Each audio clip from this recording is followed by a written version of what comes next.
जब रॉ ने new Delhi terror attack के मास्टरमाइंड अब्दुल्ला बशीर को उसके घर में घुसकर घेरा तो उसने जो खुलासे किए वो आपका दिल दहला देंगे।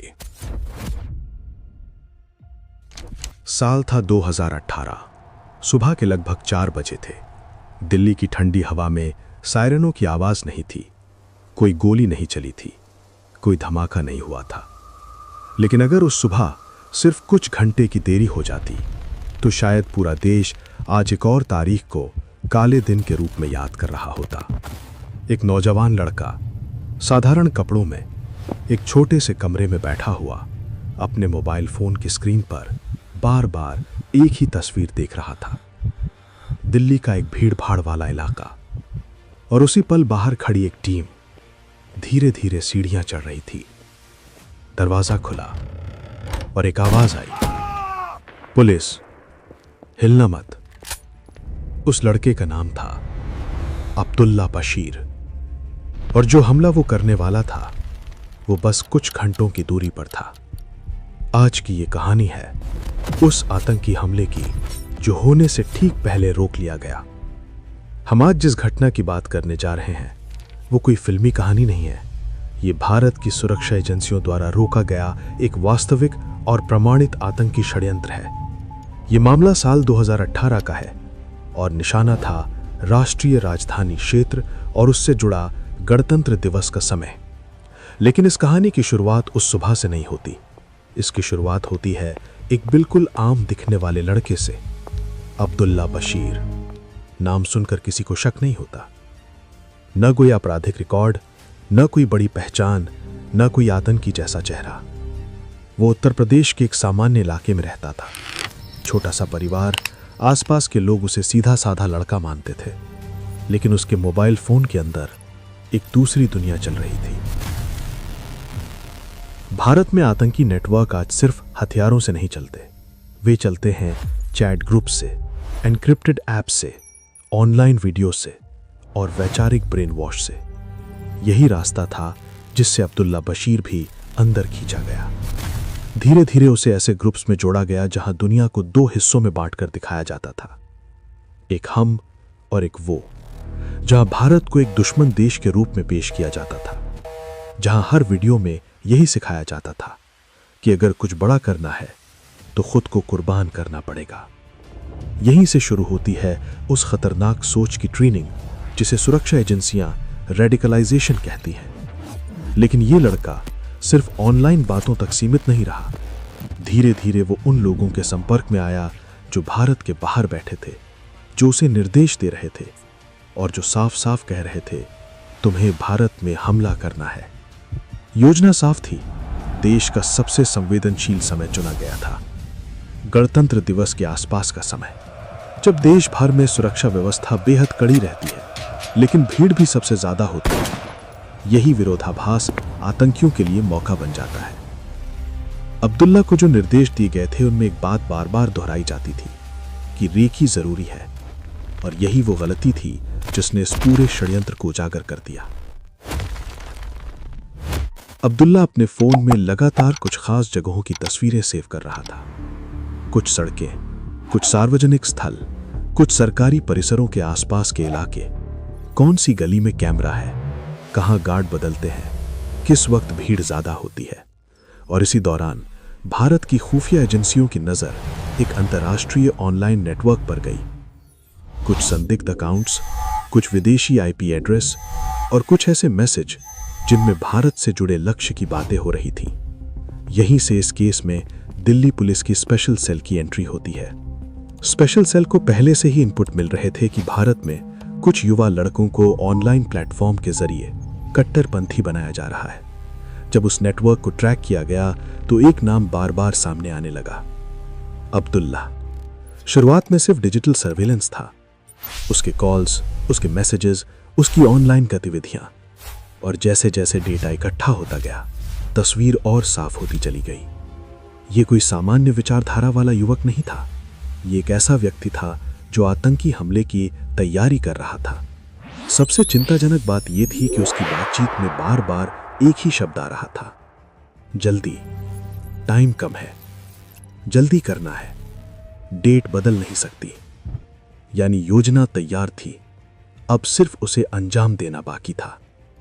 जांच में यह भी सामने आया कि वो अपने संपर्कों को यह भरोसा दे चुका था कि मैं तैयार हूं, और यहीं से एजेंसियों के लिए खतरा कई गुना बढ़ गया। क्योंकि जब कोई व्यक्ति खुद को मरने के लिए तैयार कर लेता है तो उसे रोकना सबसे मुश्किल हो जाता है। अब सवाल था वो हमला कहां करने वाला था। जांच में सामने आया कि उसके फोन में राष्ट्रीय राजधानी क्षेत्र से जुड़ी कई लोकेशन सेव थीं। कुछ सार्वजनिक स्थल जहां आम नागरिकों की भारी भीड़ रहती है, ये कोई एक निश्चित जगह नहीं थी, बल्कि संभावित टारगेट्स की एक सूची थी। यानी अंतिम लक्ष्य परिस्थितियों के हिसाब से चुना जाना था। और यही बात इस केस को और खतरनाक बना देती है, क्योंकि अगर एक जगह सुरक्षित हो जाए तो दूसरी जगह।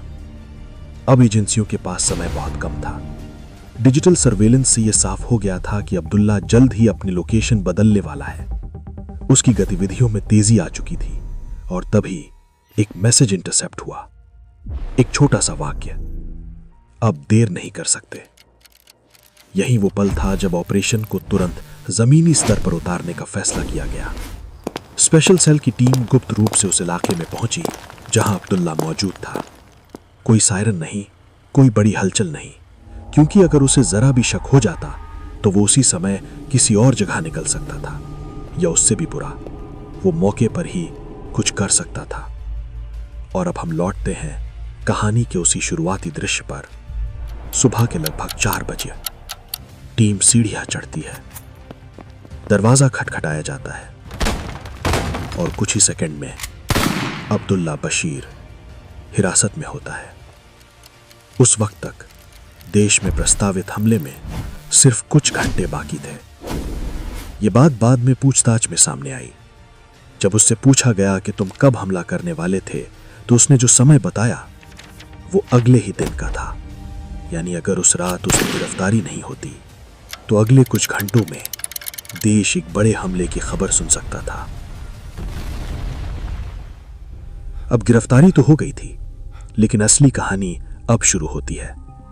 उसके मोबाइल फोन, उसके डिजिटल स्टोरेज, उसके ऑनलाइन अकाउंट्स, हर एक चीज की फोरेंसिक जांच की गई, और यहीं से पूरे नेटवर्क की परतें खुलने लगी। उसके पास आतंकी संगठन से जुड़ी प्रचार सामग्री थी, वीडियो, भाषण, कट्टर विचारधारा वाले मैसेज। कुछ ऐसे कंटेंट भी थे जिनमें साफ साफ बताया गया था कि भीड़ में कैसे घुसना है, कैसे पहचान छिपानी है, और कैसे आखिरी समय तक सामान्य दिखते रहना है। सबसे डराने वाली बात यह थी कि वो मानसिक रूप से पूरी तरह तैयार था। पूछताछ में उसने बताया कि उसे लगातार यह सिखाया जाता था कि अगर तुम मर गए तो तुम हीरो बन जाओगे। यानी हमला केवल रणनीति नहीं था, वो एक इमोशनल ब्रेन वॉश का नतीजा था। जांच में यह भी सामने आया कि उसे भारत के बाहर बैठे हैंडलर्स से लगातार निर्देश मिल रहे थे। कौन सी खबर देखनी है, कौन सी वेबसाइट से अपडेट लेना है, किस तरह से अपनी पहचान छिपानी है। ये पूरा एक डिजिटल आतंक नेटवर्क था, और अब्दुल्ला उस नेटवर्क का मैदान में उतरने वाला मोहरा था। यह भी सामने आया कि वो अकेला नहीं था।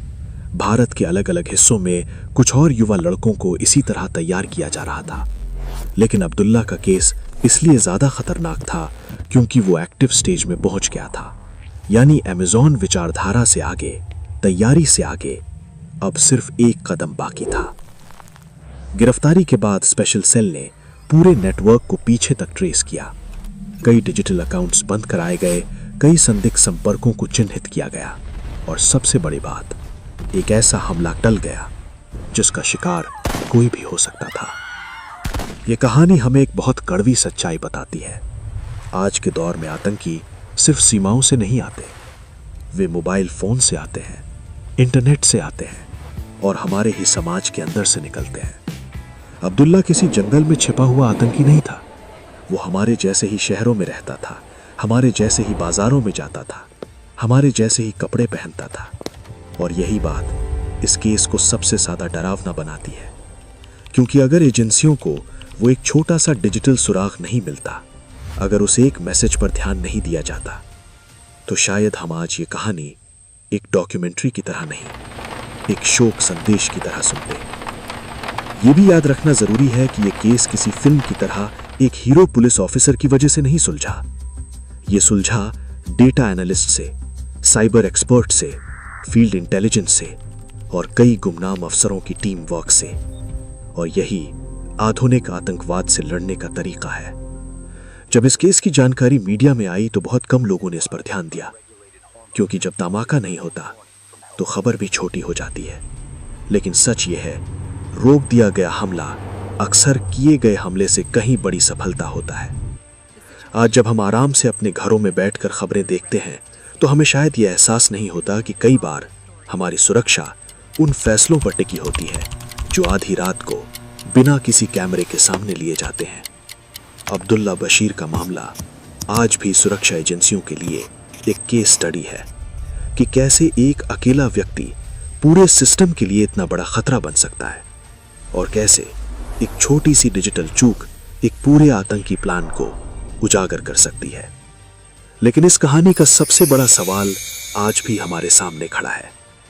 अगर एक युवक इतनी आसानी से कट्टरपंथी बनाया जा सकता है तो हम समाज के रूप में कहां चूक कर रहे हैं? क्या हम अपने आसपास बदलते व्यवहार को पहचान पाते हैं? क्या हम ऑनलाइन दुनिया की असल सच्चाई समझ पाते हैं? क्योंकि अगला अब्दुल्ला किसी और गली में हो सकता है, किसी और शहर में हो सकता है और किसी और मोबाइल स्क्रीन पर वही वीडियो देख रहा हो सकता है। आज की ये कहानी सिर्फ एक रोके गए हमले की नहीं है, ये उस अदृश्य लड़ाई की कहानी है जो हर दिन, हर रात बिना किसी शोर के हमारे देश के लिए लड़ी जाती है।